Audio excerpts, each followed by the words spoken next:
बुनियाद के पत्थर सदैव बुनियाद में दबे रह जाते हैं और ऊपर की मंजिलों की इमारतें दिखती हैं और चमकती रहती हैं। परंतु याद रहे कि इस देश की शिक्षा नीति में अगर सुधार नहीं हुआ, इस देश के चरित्र में अगर सुधार नहीं हुआ, चारित्रिक सुधार चरित्रवान लोगों द्वारा दी गई आचरणवान शिक्षा से होता है। चरित्र का सुधार कुछ दुष्ट लोगों को दंड विधान के द्वारा दिया जाता है और सिखाया जाता है। भारत का संविधान आज उस प्रकार का नहीं है दोस्तों। यहाँ न्याय खरीदा और बेचा जाता है। ये आप लोग भी जानते हैं कि इस देश के कितने बड़े बड़े राजघराने ऐसे हैं, चाहे नेहरू परिवार का ही उदाहरण दे दिया जाए और नए में उत्पन्न हुए कुकुरमुत्ते केजरीवाल का उदाहरण दे दिया जाए। ये लोग इस देश को लूट करके विदेशियों के हाथ की कठपुतली बने हुए और इस देश के धन को विदेशों में संग्रह कर रहे हैं। आखिर किसके लिए? कैसे तुम्हें मोक्ष मिलेगा? तुम आज भी गाली खा रहे हो और मरने के बाद तो गाली तुमको मिलनी ही मिलनी है। आज भी तुम उस पैसे से यश नहीं प्राप्त कर पा रहे हो। अनीति द्वारा पाया हुआ धन और बल दोनों कभी भी यश नहीं देते। याद रखिए इस बात को। इससे कभी यश नहीं प्राप्त होता। यश प्राप्त करने के लिए सदाचार, सदाचरण, क्षमाशील और सदनीतियों का पालन आवश्यक है। दोस्तों, मैं आज ये बता देना चाहता हूँ कि यह देश जिस प्रकार से शूद्रों और स्त्रियों को बढ़ावा देते चला जा रहा है, इतिहास के गर्त में मेरी ये पंक्तियाँ कहीं न कहीं मिल जाएंगी, मेरे ये शब्द कहीं न कहीं मिल जाएंगे। उस समय कभी लोग सोच लेंगे कि ये विचारक हुआ करता था। मैं विचारक नहीं हूँ दोस्तों, मैं तो एक बेचारा हूँ।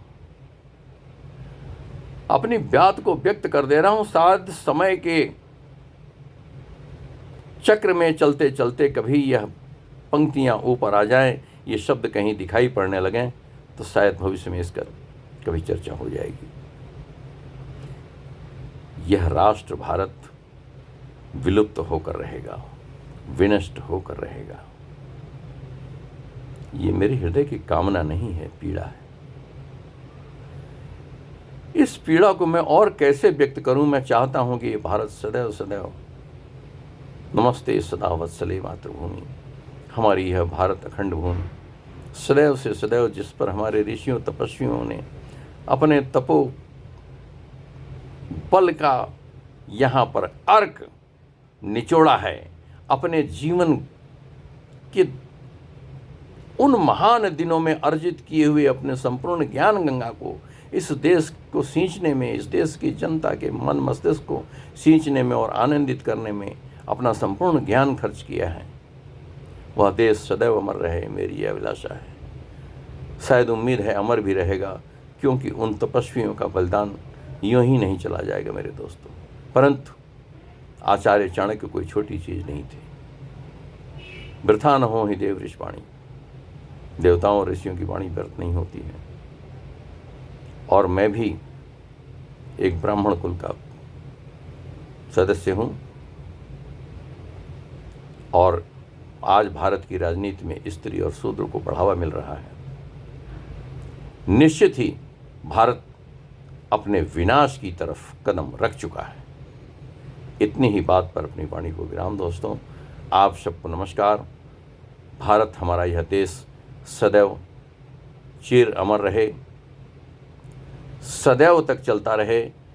जब तक सृष्टि चले तब तक ये हमारा भारत चले, हमारे भारत माँ का गौरव गान चले, हमारे देश को महिमा मंडित करने वाले लोगों का गौरव गान चले। लेकिन दोस्तों, याद रखिए, चंद्रशेखर तिवारी आज़ाद का इटावे में एक कॉलेज के सामने से पत्थर शिलापट हटा देना मात्र है जो आज मायावती जूते की ठोकरें खा रही हैं और काल के काल में समा चुकी हैं। उनका जीवन अस्तित्वहीन हो चुका है। यूँ तो काशी राम के साथ उनकी अनेक कहानियाँ विख्यात हैं और आप लोगों को ज्ञात हैं। फिर ये उंगली उठा करके मैं इस पूरे राष्ट्र को एक समय की चेतावनी दे रहा हूं कि सावधान सावधान सावधान, कहीं आचार्य चाणक्य की वो बातें सत्य न हो जाएं। मैं सिर्फ इस बात पर चिंतन कर रहा हूं, मेरा स्वयं का कोई विचार नहीं है। जब तक इस देश की शिक्षा नीति संतोषी ब्राह्मणों के हाथ में नहीं आएगी, शिक्षा प्रणाली ब्राह्मणों के हाथ से संचालित नहीं होगी, तब तक इस देश का बच पाना मुश्किल और नामुमकिन भी है। इन्हीं बातों के साथ आप सबको प्रणाम, भारत माता के श्री चरणों में नमन। जय हिंद, जय भारत। हमारा देश अखंड रहे, अजर रहे, अमर रहे, अनादि तक रहे। जय जय श्री सीताराम।